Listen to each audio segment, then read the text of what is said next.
오늘 하나님 말씀은 디모데후서 4장 7절에서부터 8절에 있는 말씀을 함께 보도록 하겠습니다. 디모데후서 4장 7절에서부터 8절에 있는 말씀을 제가 받들어 읽어드리겠습니다. 내가 선한 싸움을 싸우고 달려갈 길을 마치고 믿음을 지켰으니 이후로는 나를 위하여 의의 면류관이 마련되어 있어 의로운 재판관이신 주께서 그날에 그것을 내게 주실 것이며 또 나뿐만 아니라 그의 나타나심을 사모하는 모든 사람에게도 주실 것이라. 잠깐 말씀을 위해서 기도하겠습니다. 참으로 주님 오실 때가 심히 가까이 왔다라는 사실을 저희들은 모두 다 알고 있습니다. 이제 곧 주님을 만나게 될 때 수치와 부끄러움을 당하지 않기 위해서 저희들이 사는 모든 날들 동안 늘 감사와 기쁨이 넘치는 그런 복된 삶이 지속될 뿐만 아니라 주님께서 맡겨주신 일들을 잘 감당하고 고난을 이겨내고 또 아름다운 간증의 열매를 맺음으로 인해서 주님을 기쁘시게 해드리는 그런 삶이 매일매일 지속될 때 참으로 주님 앞에 서는 날 잘했다고 칭찬을 받게 될 줄로 믿습니다. 사도 바울의 고백이 저희들의 고백이 될 수 있도록 매 순간 정신을 차리고 깨어있게 해주시고 또 달려갈 마치는 그 순간까지 단 한 사람도 이 믿음의 대열에서 이탈하거나 낙오하지 않도록 주님 붙잡아 주시고 또 지금 코로나로 인해서 어려움을 겪고 있는 지체들 위로해 주시고 또 지혜와 능력을 주셔서 이 어려움을 잘 극복하고 이겨낼 수 있도록 주님 도와주시옵소서. 또 사랑하는 지체들에 대한 서로의 관심과 배려를 통해서 서로에게 위로와 힘을 줄 수 있는 그런 형제 자매들이 되도록 도와주시옵소서. 다시 오실 주님을 소망하면서 기다리는 가운데 저희들이 매일 매 순간 자신의 삶이 어떠한지를 점검하고 또 믿음 안에 굳게 서서 오직 주님만을 바라보는 가운데 승리하는 삶을 살 수 있도록 힘 주시옵소서.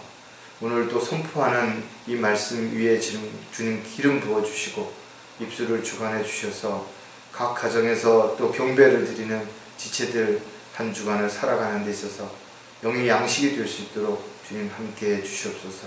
다시 오실 우리 주 예수 그리스도의 이름으로 기도드렸습니다.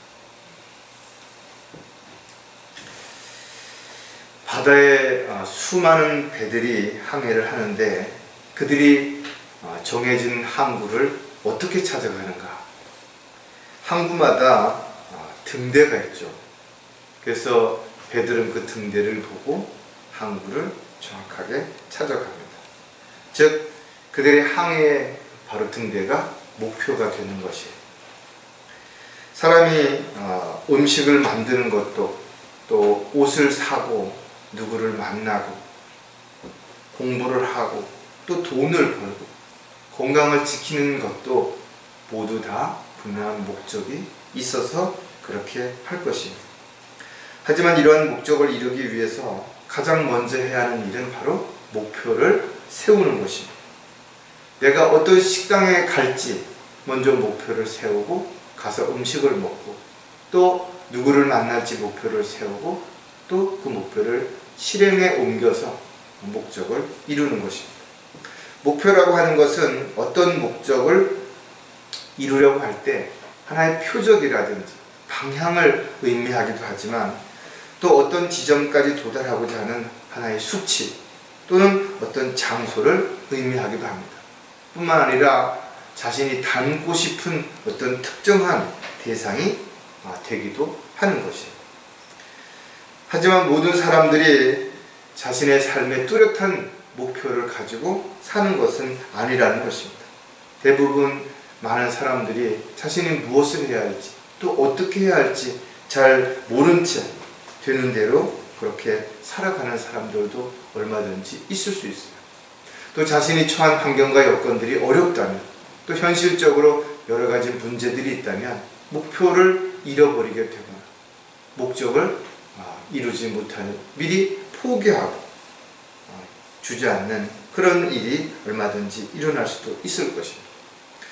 루즈벨트라고 하는 한 소년이 어렸을 땐 정말 소심하고 또 천시까지 있어서 주변 친구들하고 잘 어울리지 못하는, 요즘 말로 말하면 왕따를 당하는 그런 위치에 있었지만, 지나가는 어떤 사람에 의해서 너는 앞으로 정말 훌륭한 사람이 될 수 있을 것이라는 그 말 한마디가 동기부여가 되어서 그는 열심히 살았고 또 자신에게 주어진 삶을 감사하는 마음으로 살다 보니 오늘날 미국의 훌륭한 대통령이 되어 있었다라는 것입니다.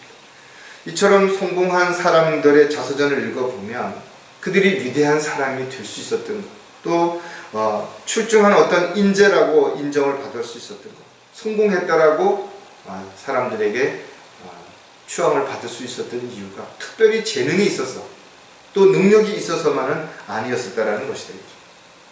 따라서 그리스도인들은 자신의 삶에 있어서 누구를 만나느냐, 또 어디를 가느냐, 무슨 일을 하느냐, 또 무슨 말을 들었느냐, 이런 모든 것들이 자신에게 어떤 특별한 동기부여가 될 수 있고, 그 동기부여가 어떤 목표를 결정하고 목적을 이루는 삶으로 이어질 수 있다는 것입니다.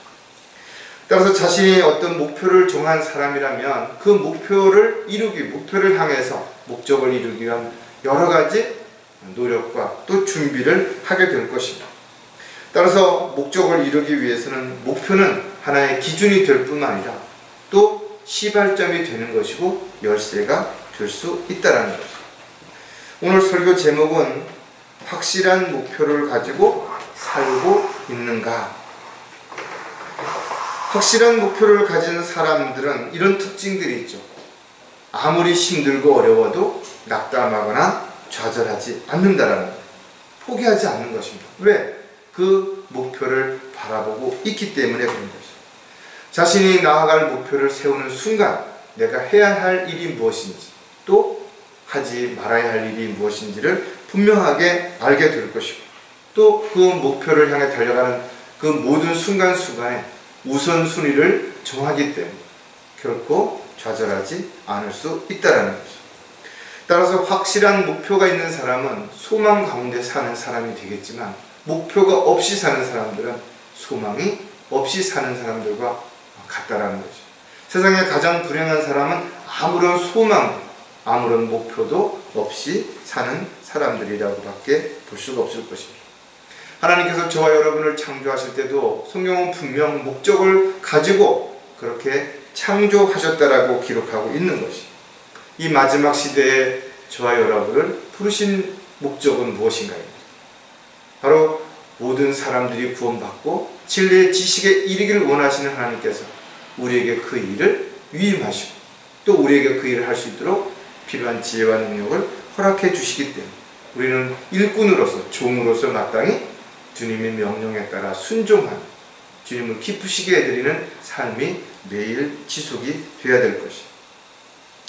사도 바울은 부르심에 따라 목표를 가지고 살았던 대표적인 그리스도인이고, 우리는 그의 삶을 통해서 우리 또한 이 삶을 어떻게 살아야 될 것인가에 대한 실전적인 지침들을 배우고 또 그 지침들을 실행해 가는 가운데 주님 앞에 서는 날 정말 부끄럽지 않은, 잘했다고 칭찬 들을 수 있는 그런 저와 여러분이 되도록 끊임없는 마음의 결단과 또 각오가 반드시 필요할 것입니다. 구원받은 그리스도인들 또한 이 죄악된 세상을 살아가는 동안 분명하게 많은 문제가 있고 어려움이 있지만, 그렇다고 해서 그 목표가 절대로 흔들려서는 안 된다는 것입니다. 또 그 목표를 향해서 우리는 최선을 다해서 매 순간 열심을 다해야 될 것입니다. 주님 앞에 서는 날 우리가 무엇을 행했든지 주님은 반드시 행한 대로 갚아주시겠다고 말씀하신 것이 하나님의 약속이고, 그 약속은 절대로 변하지 않을 것입니다. 자, 그렇다면 확실한 목표를 가지고 살려면 어떻게 해야 될 것인가에 대한 부분을 오늘 우리가 다시 한번 점검하고 몇 가지를 진지하게 또 살펴보려고 합니다.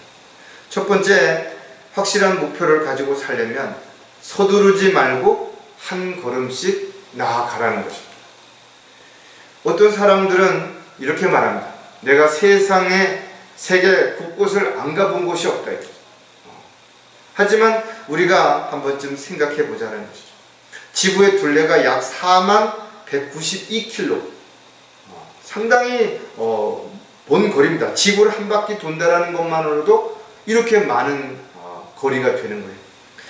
한 시간에 우리가 4km씩 걷는다 하더라도 약 1048시간이 걸리는데, 하루에 우리가 2시간씩 4km씩 이렇게 정해진 거리를 2시간씩 해서 8km씩 걷는다고 한다면 13년이라는 세월이 넘게 걸린다는 거죠.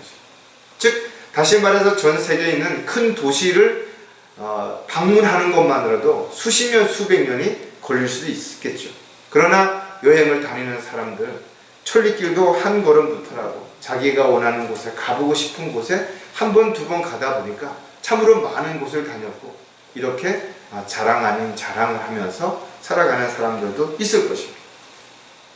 가장 중요한 것은 사람들이 미리 겁을 먹고 또 포기하거나 좌절하기 때문에 목표를 정한다 하더라도 그것을 이루지 못하는 것이 대부분이라는 것입니다.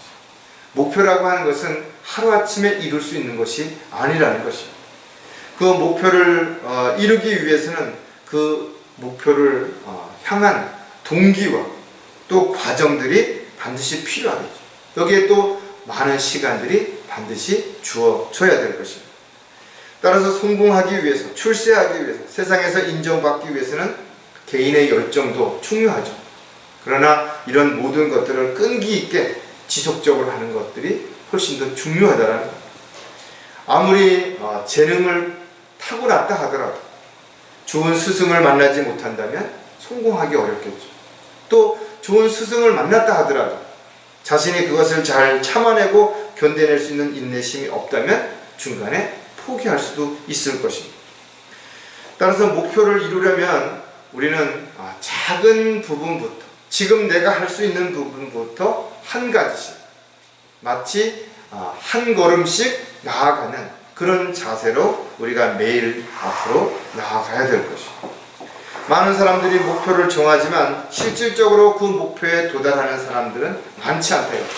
왜냐하면 준비도 철저하게 하지 않을 뿐만 아니라 끊임없는 노력을 하지 않고 뭔가 잘 되겠지 하는 막연한 기대만 가지고 출발하지만 힘들고 어려우게 되면 낙담하고 좌절하기 때문에 그렇다라는 것입니다. 따라서 저와 여러분은 이 과정들이 비록 힘들고 어렵다 하더라도 주님 오실 때까지, 주님 앞에 서는 그 순간까지 달려갈 길을 마치는 그 모든 시간들, 하나 한 시간을 최선을 다하고 열심을 다해서 한 걸음씩 멈추지 않고 나아갈 수 있는 그런 저와 여러분이 되어야 될 것입니다. 서두르지 말고 한 걸음씩 나아가려면 우리는 몇 가지 또 각오가 필요하죠. 처음 가졌던 초심을 잃지 말아야 한다는 것입니다. 우울한 감정이 지속되는 것을 흔히 우울증이라고 말합니다.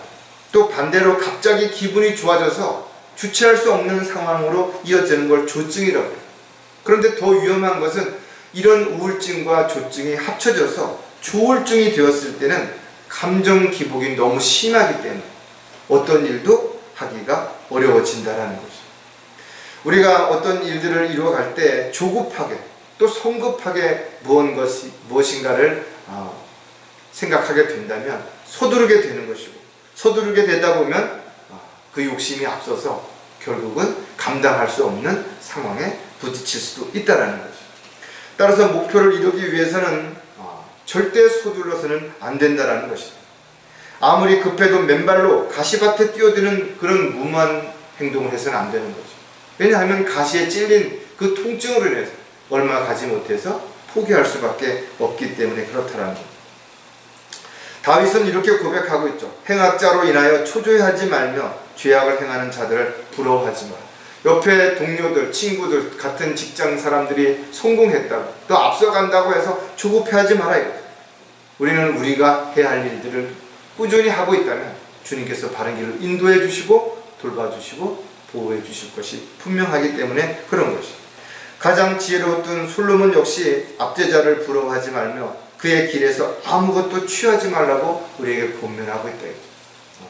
따라서 저와 여러분은 오직 주님만을 바라보고 주님의 인도하심에 따라서 우리가 앞으로 나아갈 때 가장 잘하는 것이고 가장 바른 길을 가는 것이고 가장 확실한 약속의 길을 가는 것입니다.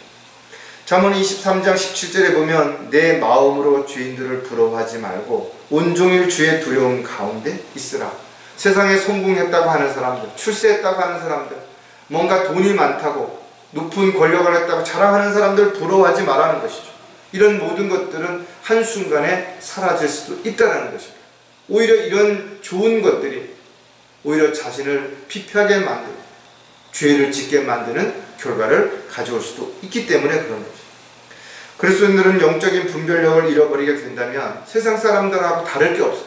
세상을 바라보고 세상에 있는 것들을 사랑하는 이유는 바로 영적인 분별력이 상실됐기 때문에 그렇게 되는 것이죠. 세상의 유혹과 마귀의 미혹을 이길 수 있는 가장 강력한 힘은 어디에서 나오는 것인가?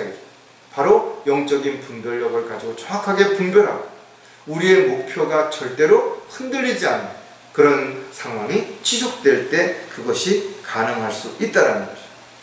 주님께서 주시는 평안은 세상이 주는 것과 같지 않다라고 분명히 성경에 기록하고 있다. 우리가 세상에서 육신적인 평안을 먼저 생각하게 된다면 오히려 불행하다고 생각할 수도 있을 수 있어요. 그러나 육신적으로는 좀 힘들어도 어려워도 우리가 마음의 진정한 평안을 얻게 된다면 능히 이런 모든 것들을 극복하고 이겨나갈 수 있는 그런 삶을 지속적으로 살아갈 수 있기 때문에 저와 여러분은 어떤 상황에 있었더라도 한 걸음씩 앞으로 나아가는 이런 삶이 절대로 멈춰져서는 안 될 것이다.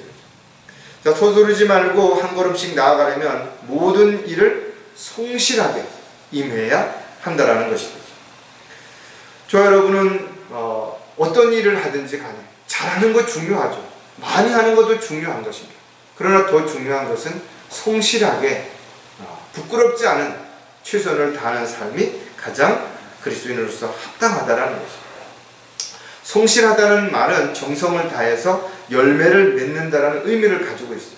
즉 어떤 일을 하든지 간에 대충 적당히 하는 것이 아니라 정성스럽게 또 최선을 다해서 하는 그런 삶이 되어야 되는 거죠. 왜냐하면 저와 여러분의 삶은 열매 맺는 삶이 지속되어야 되기 때문에 그렇다는 거죠. 자신이 하는 일이 사람들이 보기에 좀 천한 것처럼 보인다 해서 또 하찮은 것처럼 보인다고 해서 여러분들이 그것으로 인해서 사람들의 눈치를 보거나 체면 때문에 부끄러움 당할까봐 사람들 앞에서 숨기는 어리석은 삶이 돼서는 안 된다는 거죠. 또 나 같은 사람이 어떻게 이렇게 하찮은 일을 할 수 있는가? 이런 생각을 버려야 되는 것이죠.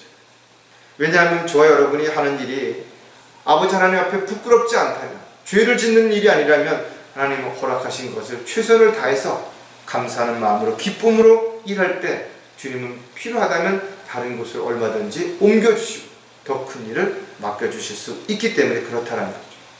잠언 20장 7절에 보면 의로운 사람은 자기의 성실함으로 행하고 그의 후손들은 그로 인하여 복을 받으리라.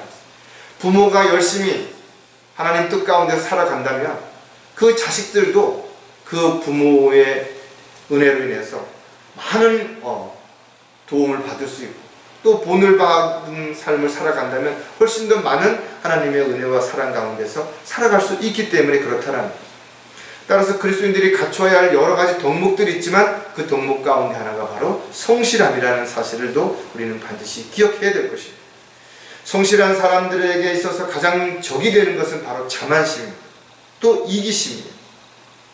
비현실적인 이상을 쫓게 될 때 성실한 삶을 살아갈 수 없게 되고 일확천금을 꿈꾸게 되는 어리석은 삶이 될 수밖에 없다는 것이죠. 저 여러분은 지금 자신이 있는 곳에서 자신에게 맡겨진 일에 정말 최선을 다해서 성실하게 임하고 있는 것인가를 먼저 생각을 해봐야 될 것입니다. 왜냐하면 자신이 하는 일이 부끄러운 일이 아니라면 반드시 주님 앞에 서는 날 칭찬을 받을 수 있기 때문에 그렇다라는 것이죠. 또 서두르지 말고 한 걸음씩 나아가려면 절대로 멈추지 않도록 해야 된다는 것이다. 때로는 우리가 먼 길을 가다 보면 지칠 때 있죠. 피곤할 때 있습니다. 쉬고 싶고 또 다른 어떤 것들에 자꾸만 눈이 갈 수도 있을 것입니다. 우리가 하나의 동화를 보면 거북이와 토끼의 경주에 대한 이야기가 나오는데 어떻게 느림보 거북이가 재빠른 토끼를 이길 수 있었는 것인가. 토끼는 자신의 힘을 믿고 적당한 거리에서 거북이가 따라오지 못하자 여유를 부리고 낮잠을 잤지만 거북이는 느린 걸음이지만 쉬지 않고 최선을 다해서 계속 한 걸음씩 앞으로 나아갔기 때문에 이길 수 있었다라는 것이. 누구나 지루하고 답답한 먼 길에서 이런 것 때문에 유혹을 받을 수 있어요. 그러나 우리는 자신이 가는 길을 쉬지 않고 한 발짝씩 앞으로 나아갈 때 자신이 생각했던 것보다 훨씬 빨리 갈 수 있고 훨씬 멀리 갈 수 있다는 사실을 우리는 반드시 기억해야 될 것입니다. 아무리 힘들어도 지나가는 어떤 것에 마음을 뺏긴다든지 한눈을 팔게 된다면 자신이 가는 목표를 잃어버릴 수 있게 됩니다. 그 목표가 상실되면 방황하거나 갈등할 수밖에 없게 되는 것입니다.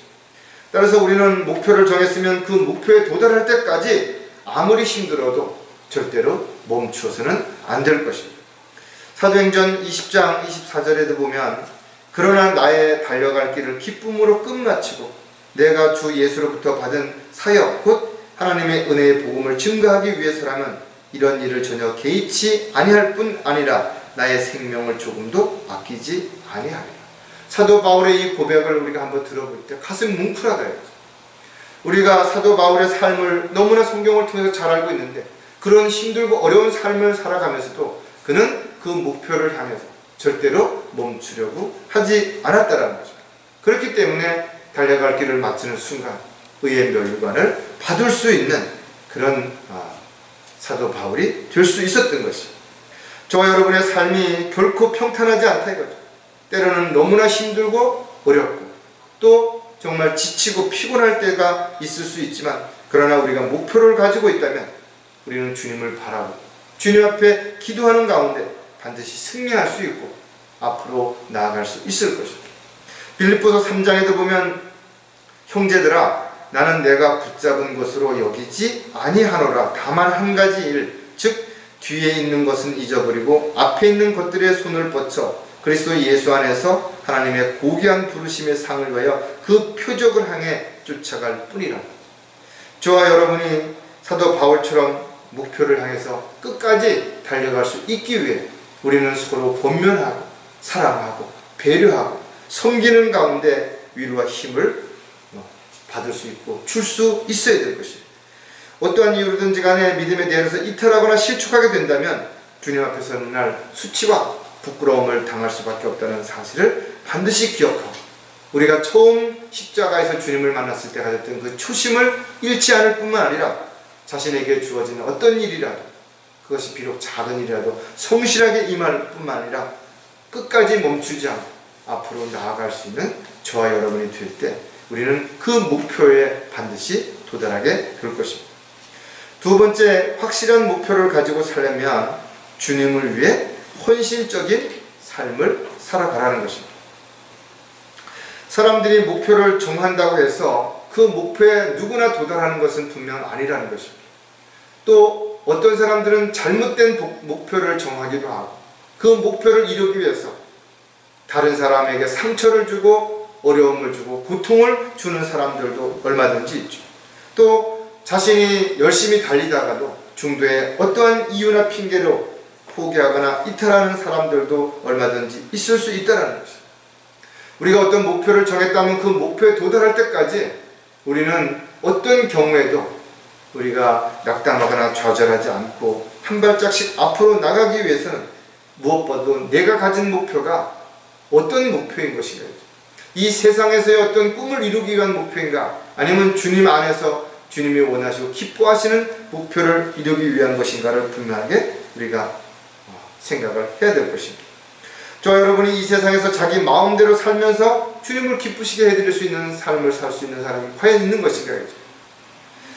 그리스도인들의 삶은 더 이상 자신을 위한 삶이 아니라 분명 주님을 위한 삶이 되어야 된다라고 고린도 후서에서 우리에게 사도 바울은 권면하고 있는 것입니다.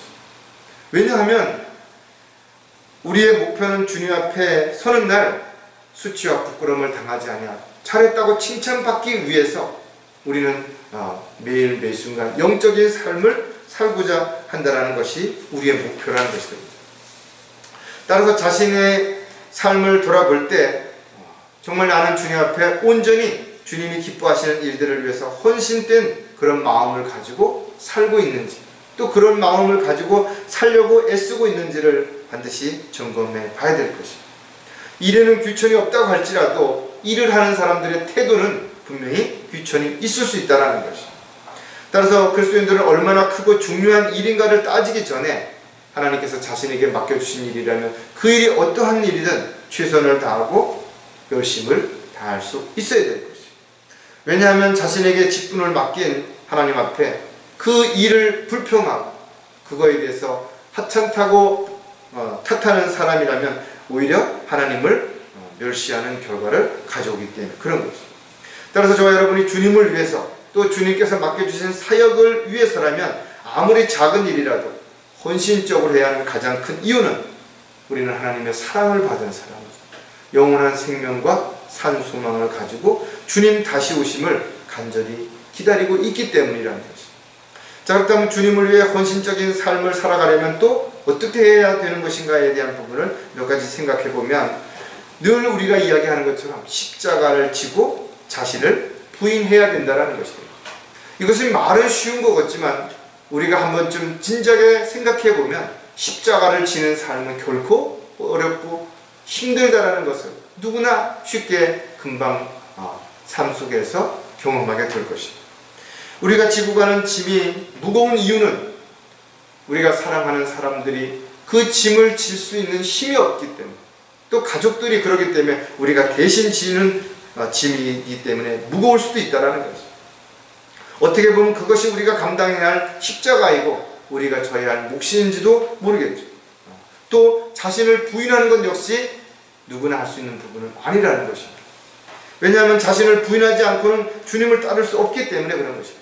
나는 이를 가고 싶고 이것을 하고 싶고 또 이 사람을 만나고 싶고 이것을 내가 결정하고 내가 원하는 대로 살고자 하는 사람들은 자신을 부인하는 삶이 아니라 오히려 자신이 원하는 삶을 사는 것이고 하나님의 뜻과 계획 가운데 사는 삶이 되지 않기 때문이라는 것입니다. 하나님께서는 각 사람에게 재능을 주셨죠. 그리고 구원받은 이후에 은사를 주신 것입니다. 왜냐하면 하나님의 부르심의 목적에 따라 각자 해야 할 일과 있어야 할 자리가 다르기 때문에 그런 것입니다. 따라서 우리가 주님 앞에 헌신한다는 것은 우리가 온전히 주님께 모든 걸 내어드리는 것입니다. 마음을 드리고 몸을 드리고 시간을 드리고 물질을 드리고 가지고 있는 재능과 은사를 모두 드려서 주님을 기쁘시게 해드리는 삶을 살아야 되는 것입니다. 따라서 우리가 정말 주님으로부터 받은 것에 대한 감사함이 있다면 우리는 이 감사함으로 인해서 주님이 허락하신 고난을 반드시 이겨내고 또 끝까지 견뎌내야 될 것입니다. 마태복음 6장 24절에 보면 아무도 두 주인을 섬길 수 없나니 이는 그가 한쪽을 미워하고 다른 쪽을 사랑하거나 한쪽을 존중하고 다른 쪽을 업신여기기 때문이라. 너희가 하나님과 재물을 동시에 섬길 수 없느니라. 여러분들이 세상에서도 인정받고 하나님 앞에서도 인정받는 일은 불가능하다겠죠. 돈을 사랑하고 하나님을 사랑하는 것도 불가능하다는 거죠. 따라서 우리는 살아가는 데 있어서 돈이 필요할 수 있죠. 직장이 필요하고 다양한 여러 가지가 필요합니다. 그러나 그 모든 것들이 단지 세상에서의 목표로만 끝나서는 안 된다는 거죠.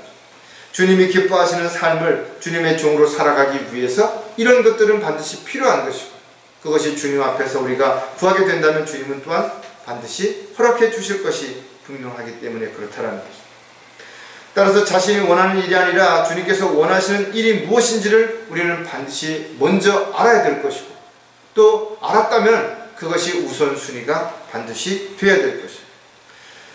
주님을 주인으로 믿고 따르는 종들은 주님께서 무엇을 원하시든 또 무엇을 맡기시든지 우선 자원하는 마음으로 기쁨으로 그 일에 순종하는 삶이 반드시 되어야 될 것이고 그렇게 하기 위해서는 반드시 자신이 져야 할 십자가 또 자신을 부인해야 하는 일이 우선 되어야 될 것입니다.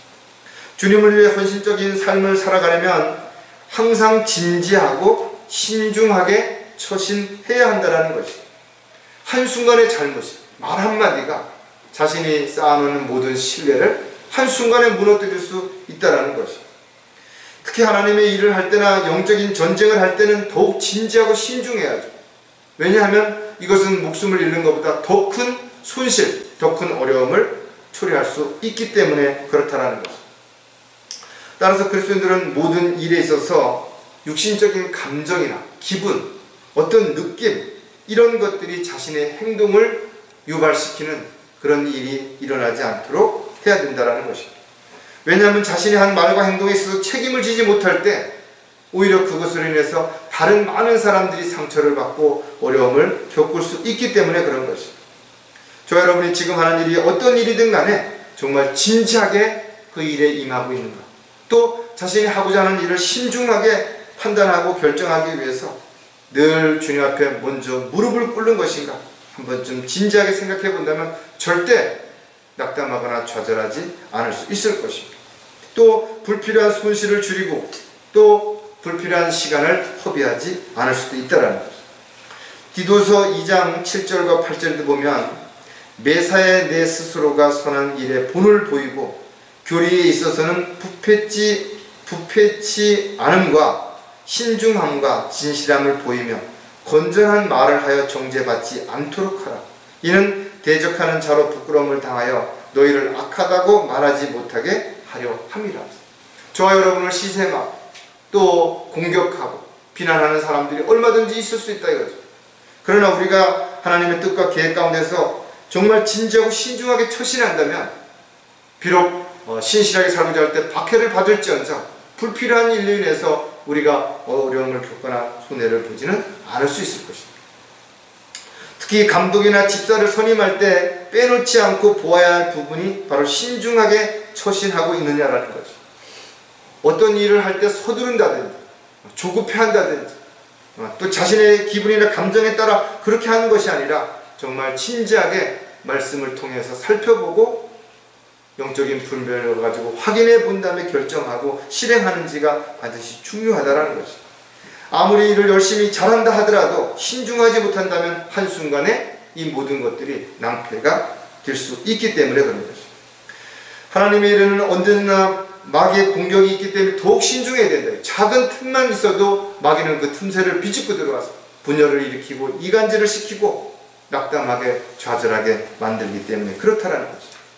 따라서 자신을 온전히 주님께 내어놓을 수 없는 사람에게는 그 어떤 진실도 기대하기 어렵다라는 거죠. 따라서 사람을 믿을 수 없는 이유가 바로 여기 있다라는 거죠. 사람은 모두 거짓말쟁이라는 것이죠. 기회만 되면 거짓말을 하려고 한다는 것입니다. 그렇기 때문에 그리스도인들은 자신의 혀를 더욱더 신중하게 지켜야 되는 것이죠. 말 한마디 한마디 죽게 하듯 그렇게 해야 된다는 것입니다. 주님을 위해 헌신적인 삶을 살아가려면 어떤 것도 도를 넘지 않도록 해야 된다는 것입니다. 무조건 열심히 많이 한다고 해서 좋은 결과를 가져오는 것은 분명 아니라는 것입니다. 물론 세상에는 열심히 하는 사람들이 성공할 수도 있고 돈을 많이 벌 수도 있겠죠. 그러나 모든 사람이 그렇지는 않다는 것입니다. 오히려 열심히 하면 할수록 점점 더 죄를 짓게 되고 더 많은 문제를 일으키고 더 많은 어려움에 처할 수도 있다는 것입니다. 따라서 그리스도인들의 삶은 열심히 하는 것도 중요하지만 자신이 하는 일이 올바른 일인지를 반드시 점검하는 것도 필요한 것이고 또 일을 하는 만큼 쉼도 필요하다는 겁니다. 왜냐하면 어느 한순간에 지쳐버리면 더 이상 앞으로 나아가지 못할 수도 있기 때문에 그런 것이죠. 따라서 오버패스하는 선수들처럼 의욕만 가지고 앞서서 달리다가는 얼마 가지 못해서 뒤로 처지게 되고 포기하는 결과를 가져오는 그런 일이 일어나지 않기 위해서는 우리는 모든 일을 주님의 뜻과 계획 가운데서 한 걸음씩 주님의 인도하심을 따라서 헌신적인 그런 삶을 살아갈 때 우리의 삶은 더욱더 효과적이고 가치 있는 삶이 반드시 될 수 있을 것이죠. 따라서 친절도 지나치면 오히려 상대에게 부담만 주게 된다든지 또는 오히려 불편하게만 만들 수 있다는 것이죠. 따라서 좋은 관계를 지속하기 위해서는 아무리 친한 사람이라 하더라도 반드시 절제할 줄 아는 그런 과정들이 반드시 필요한 거죠. 잠언 25장 17절에도 이웃집에 자주 다니지 말라. 그가 내게 실증나서 미워할까 함이라. 적당한 관계가 유지되지 않는다면 오히려 이런 것들이 힘들어지게 만들고 부담을 주게 만들고 또 오히려 불편하게 만들 수도 있다는 거죠. 따라서 모든 것은 균형과 조화를 잘 이룰 때 가장 멋있고 가장 효율적인 결과를 가져올 수 있게 되는 거죠. 따라서 지나치게 자격지심을 가지고 소심한 삶을 살아가는 것도 그리스도인들의 올바른 자세가 아니지만, 그렇다고 자신을 과장되게 부풀려서 사람들 앞에서 자랑하면서 의시되는 삶을 살아가는 것도 합당치 않다라는 거죠. 따라서 그리스도인들은 자신에게 주어진 삶을 묵묵히 이루어가는 가운데서 다른 사람들을 가르치려고, 다른 사람을 변화시키려고 하는 그런 자세가 아니라 자신이 먼저 변화되고 자신이 올바른 길을 감으로 인해서 다른 사람들이 보고 따라올 수 있는 그런 모범되고 또 본이 되는 그런 삶을 살아가는 저와 여러분이 되어야 될 것입니다. 따라서 주님을 위해 헌신적인 삶을 살아가기 위해서는 반드시 자신을 부인하고 십자가를 져야 내 뜻대로 내 마음대로 살지 않을 수 있다는 것입니다. 그리고 어떤 일을 하든지 진지하게 신중하게 그렇게 우리가 행할 때 실수하지 않을 수 있고 남에게 피해를 주지 않을 수도 있는 거죠. 아무리 좋은 것이라 하더라도, 아무리 특별한 것이라 하더라도 도를 넘어서 오히려 과유불급이 되는 그런 어리석은 삶이 되지 않도록 모든 일에 있어서 조화와 균형을 잘 이루어서 주님이 인도하시는 대로 헌신적인 삶을 살아가는 저와 여러분이 되시길 바랍니다. 마지막으로 확실한 목표를 가지고 살려면 헛된 일에 마음을 빼앗기지 말아라는 것입니다. 신앙생활을 하다 보면 누구나 여러 가지 난관에 부딪힐 수 있죠. 자신이 원하지도 않았는데, 또 자신이 잘못하지 않았는데도 불구하고 여러 가지 어려운 상황, 어려운 문제에 직면할 수가 있을 수 있기 때문에 그렇습니다. 이처럼 우리가 목표를 향해 나아갈 때 그 길이 늘 평탄하고 좋은 상황만 이루어지는 것은 아니라는 것입니다. 수많은 문제가 있고 어려움이 있고 때로는 고통과 아픔이 있는 것입니다. 우리가 생각지도 못했던 장애물이 있고 걸림돌이 있을 수 있다는 것. 따라서 이럴 때 우리가 하나님을 바라보지 않고 사람을 바라보게 된다면, 세상을 바라보게 된다면 결국은 마음을 빼앗길 수밖에 없고, 그 마음을 빼앗긴 곳에 발걸음이 멈출 수밖에 없어서 결국은 주님이 원하시고 기뻐하시는 삶을 살아가지 못하죠. 그 목표가 상실되게 된다는 것이다. 안타깝게도 많은 사람들이 구원받은 이후에도 헛된 일에 마음을 빼앗긴 채 목표를 향해서 한 발짝도 나가지 못하고 방황하는 그리스도인들도 얼마든지 있다라는 것입니다. 물론 이 세상에도 보람 있는 일이 있죠. 가치 있는 일이 얼마든지 있습니다. 다른 사람들을 위해서 좋은 일을 얼마든지 할 수 있다라는 것입니다. 하지만 우리가 한번 좀 진지하게 생각해 본다면 인생은 잠깐 보다 사라지는 안개와 같다라는 것입니다. 하나님의 자녀로서 해야 할 일도 또 마땅히 주어진 일들도 얼마나 많은 것인가를 생각해 본다면 우리가 비록 주님을 떠나서 이 세상에서 성공하고 사람들로부터 인정을 받았다 하더라도 주님 앞에 서는 날 과연 잘했다고 칭찬을 받을 수 있겠는 것인가요? 오히려 그 모든 것들이 주님을 향해서 나아가는 그 목표에 걸림이 되어 주님 앞에 서는 날 부끄러움과 수치를 당하는 결과를 가져올 수도 있게 되기 때문에 그런 것이죠. 따라서 저와 여러분은 세상으로부터 인정받으려고, 사람으로부터 인정받으려고 하지 말고 하나님께서 인정해 주시는 그런 삶을 살아가도록 해야 될 것입니다. 그러지 않기 위해서 우리는 반드시 헛된 것들에 마음을 빼앗기지 않아야 되는 것입니다. 그리스도인들은 자신이 하고 있는 일이 또 앞으로 하고 싶은 일이, 하려고 하는 일이 과연 하나님께서 기뻐하시는 일인지 또 하나님께서 원하시는 일인지를 진지하게 한번 점검해보고 또 기도한 후에 그 일들을 하나씩 이루어갈 때 헛된 것에 마음을 빼앗기지 않는 그런 좋은 결과를 가지고 살아갈 수 있게 될 것입니다. 헛된 일에 마음을 빼앗기지 않으려면 또 우리가 몇 가지 생각해 볼 것이 있는데, 매 순간 나아갈 방향을 바라보아야 한다는 거죠. 자신이 가야 할 그 방향을 바라보는 곳에서 눈을 돌리게 되면 또 다른 어떤 것에 마음을 빼앗길 수밖에 없기 때문에 그렇다는 거죠. 사람들은 가면서 자꾸 곁눈질한다 이거죠. 또 어떤 좋은 것들, 새로운 것을 보면 한눈을 팔게 된다 이거죠. 그러다가 방향을 잃어버리는 거죠. 내가 지금 어디를 가고 있는지, 내가 어디를 향해서 지금 달리고 있는지를 방향을 잃어버리는 사람이 올바른 길을 갈 수 있겠냐라는 것이죠. 따라서 자신이 정한 목표와 무관하거나 불필요한 일로 시간을 낭비하고 있는지 한번 좀 자신의 목표와 현실을 다시 한번 점검할 필요가 반드시 있겠죠. 목표를 이루기 위해 나아가는 방향에 방해가 되는 요소들이 있다면 반드시 제거해야 되는 거죠. 말씀을 통해서 반드시 제거하지 않는다면 그것이 언젠가는 발목을 잡게 될 것이고 넘어뜨리게 되는 장애물이 될 수 있기 때문에 그렇다는 거죠. 저와 여러분이 과연 바라볼 대상이 누구인가? 바로 오직 주님밖에 없다라는 겁니다. 그래서 우리는 주님만을 바라보고 주님을 향한 그 목표를 가지고 살아가는 거죠. 바로 그리스도의 심판석 앞에 서는 날 우리의 모습은 어떠할지가 우리의 목표가 되어야만 우리에게 주어진 삶을 부끄럽지 않은 모습 가운데 열심히 살아갈 수 있을 것이죠. 히브리서 12장 2절에도 보면 그리고 우리 믿음의 창시자요 완성자이신 예수를 바라보자.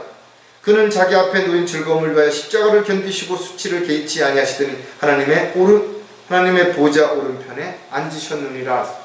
우리 역시도 마찬가지로 우리의 목표를 가지고 있다면 어떤 경우에도 어떤 어려움이 있다 하더라도 절대로 멈추지 말고 주님만을 바라보고 앞으로 나아갈 때 우리는 반드시 그 목표에 도달할 수 있을 것이죠.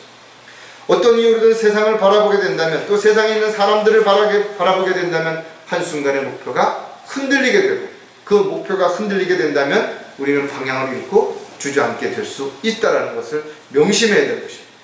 따라서 그리스도인들은 뒤를 돌아보고 미련을 가지지도 말아야 될 뿐만 아니라 막연한 기대를 가지고 헛된 꿈을 꿔서도 안 되는 것이 우리는 성경에 기록된 하나님의 약속을 믿고 주님만을 바라보고 믿음의 선한 싸움을 싸우고 달려갈 길을 마치는 순간까지 포기하지 않고 그렇게 달려야만 될 것입니다. 헛된 일에 마음을 빼앗기지 않으려면 자신이 왜 그 목표를 정했는지 그 목표를 정한 동기가 무엇인지를 한순간도 잊어서는 안 된다는 것입니다. 많은 사람들은 막연하게 그냥 목표를 정하다 보니까 왜 목표를 정했는지 그게 없는 거예요. 남이 가니까 그냥 따라가는 그런 사람들은 어느 순간에 내가 왜 이 길을 가야 되지? 이 길에 뭐가 있지? 이렇게 방황하게 될 수밖에 없다는 거죠. 따라서 자신이 어떤 목표를 정한 분명한 동기가 분명하다면 내가 왜 이렇게까지 해야 되는가 이렇게 갈등할 이유가 없을 것입니다. 아무리 힘들고 어려운 상황에 처한다 하더라도 때로는 고비가 찾아온다 하더라도 굳건한 의지를 가지고 앞으로 나아갈 수 있는 이유는 우리의 동기가 분명하기 때문에 그렇다죠. 또 하나님의 약속을 우리가 확신하기 때문에 그렇게 나아갈 수 있다는 거죠. 왜 그리스도인들은 주님을 위해서 주님이 원하시는 삶을 살아야 하는 것인가? 거기에 대한 대답을 정확하게 할 수 없다면 그는 분명한 목표와 목적을 가지고 살고 있는 것이 아니라는 것입니다. 베드로는 이렇게 고백한다 이랬어요. 베드로전서 4장 2절에 이는 그가 육체 안에서 자기의 남은 때를 더 이상 사람의 정욕을 따라 살지 않고 하나님의 뜻을 따라 살게 하려 함이라. 육신의 정욕을 따라 살아가는 사람들은 헛된 일에 마음을 빼앗길 수밖에 없다는 것이에요. 따라서 그리스도인들은 더 이상 다른 이방인들처럼 허망한 마음으로 행하지 말아야 하는 거죠. 이 세상에서 없어질 것들, 썩어질 것들에 대한 허망한 마음을 가지고 헛된 시간을 낭비하지 말라는 거죠. 사도 바울은 고린도 교회에 편지하면서 그가 모든 사람을 위하여 죽으신 것은 산 자들이 이제부터는 더 이상 자신을 위하여 살지 않고 자기들을 위하여 죽었다가 다시 살아나신 그분을 위하여 살게 하려는 것이라고 훈면하고 있다. 더 이상 어린아이가 아니니 사람들의 속임수와 교활한 수책으로 그들이 속이려는 그런 것들의 교리와 풍조에 밀려 이리저리 다니지 않도록 조심하라. 그래야 우리가 헛된 삶을 헛된 곳에 마음을 빼앗기고 살지 않을 수 있기 때문에 그런 것입니다. 또 헛된 일에 마음을 빼앗기지 않으려면 가장 가치 있는 일이 무엇인지를 반드시 알아야 되는 거죠. 여러분들은 무슨 일이 가장 가치 있냐 이거죠. 물론 의사들이 생명을 살리는 건 가치 있는 일이죠. 지금 코로나 바이러스로 인해서 어려움을 겪고 있을 때 참으로 자원해서 수많은 의료진들이 고생하고 있는 거 얼마나 가치 있는 일이냐는 것이. 세상에는 이런 가치 있는 일이 많이 있습니다. 그러나 세상의 가치를 우리가 두고 있다면 우리는 더 가치 있는 일을 소홀히 할 수밖에 없다는 거죠. 그렇다면 정작 그리스도인들에게 가장 가치 있는 일이 무슨 일인 것인가요? 그것은 바로 하나님께서 원하시는 일이고, 하나님께서 원하시는 일은 모든 사람들이 구원을 받는 일이라는 것입니다. 따라서 구원받은 그리스도인들이 해야 할 가장 가치 있는 일은 사람들이 지옥에 가지 않도록 복음을 전파하는 일이고, 구원받은 사람들이 진리의 지식에 이르러서 신실한 또 훌륭한 그리스도의 군사가 되어서 또 다른 사람들을 지옥으로부터 구원할 수 있는 도구로, 일꾼으로 쓰임받을 수 있는 일이 가장 가치 있는 일이라는 것입니다. 잠언 26장 1절에 보면 어리석은 자에게는 명예가 적합하지 아니하나 마치 여름의 눈과 같고 추수 때의 비 같으니라. 여름의 눈은 금방 누가 없어지겠죠. 추수 때 비가 오면 싹이 나서 농사의 수확을 망치는 결과가 된다는 것. 이것처럼 어리석은 사람들에게 명예는 적합하지 않다라는 것입니다.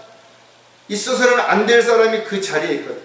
또는 해서는 안 되는 사람이 그 일을 하게 되면 얼마나 많은 사람들이 고통을 받고 얼마나 많은 사람들이 어려움을 겪는 것인가. 이제 며칠 후에는 총선이 있다 이거죠. 정말 훌륭한 사람, 꼭 필요한 사람을 뽑아야 되는데 과연 많은 사람들이 그런 마음으로 뽑는 것인가? 아니면 사람이 아니라 당을 바라본다든지 또는 어떤 특별한 어떤 것에 마음을 두고 또 자신의 어떤 개인적인 유익만을 위해서 하게 된다면 결과적으로는 국민들은 또 다른 어려움을 처할 수밖에 없는 것이 사실이기 때문에 가장 가치 있는 일, 이것이 우리에게 우선순위가 되어질 때 우리가 세상에 있는 것들에 마음을 빼앗기거나 세상을 바라보지 않는 삶을 살아갈 수 있는 것이죠. 왜 그리스도인들은 이 세상을 나그네처럼 순례자처럼 살아야 된다라고 성경은 기록하고 있는 것인가요? 우리가 세상에 욕심을 두고 미련을 두게 된다면 우리가 이 세상에 마음을 빼앗길 수밖에 없기 때문에 헛된 일에 마음을 빼앗길 수밖에 없기 때문에 그렇다는 거죠. 저와 여러분이 경배를 드리는 일은 그리스도인들이 해야 할 가장 중요한 일이라 이거죠. 성경을 읽는 것도 찬양을 드리는 것도 기도를 드리는 것도 마찬가지라 이거죠. 주님께서 원하시고 기뻐하시는 일들을 위해서 우리가 하루하루를 살아가는 것이야말로 가장 주님 보시기에 합당한 일이고 주님을 기쁘시게 해드리는 삶이라는 사실을 우리가 기억한다면 절대로 우리가 어떤 상황에서도 헛된 일에 마음을 빼앗기지 않기 위해서 항상 정신을 차리고 깨어있는 저와 여러분이 반드시 되어야 될 것이고, 목표를 향해서 우리가 처음 가졌던 그 초심 또 그 동기, 이런 것들이 절대 흔들리지 않고 가장 가치 있는 일이 무엇인지를 알았다는 그 일을 위해서 매 순간 저와 여러분이 최선을 다하다가 주님 만나시기를 다시 한번 주님의 이름으로 부탁을 드리겠습니다. 기도하겠습니다.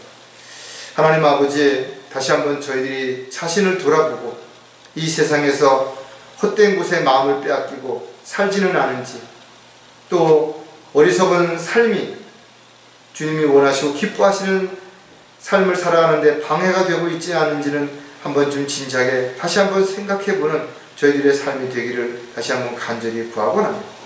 저희들이 주님을 향한 그 목표가 어떤 경우에도 흔들리지 않도록 매 순간 자신을 돌아보게 해주시고, 또 그 목표를 향해 나아가는 매 순간 최선을 다하고 열심을 다할 수 있는 승리하는 삶을 살 수 있도록 주님 함께해 주시옵소서. 다시 오실 우리 주 예수 그리스도의 이름으로 기도드렸습니다.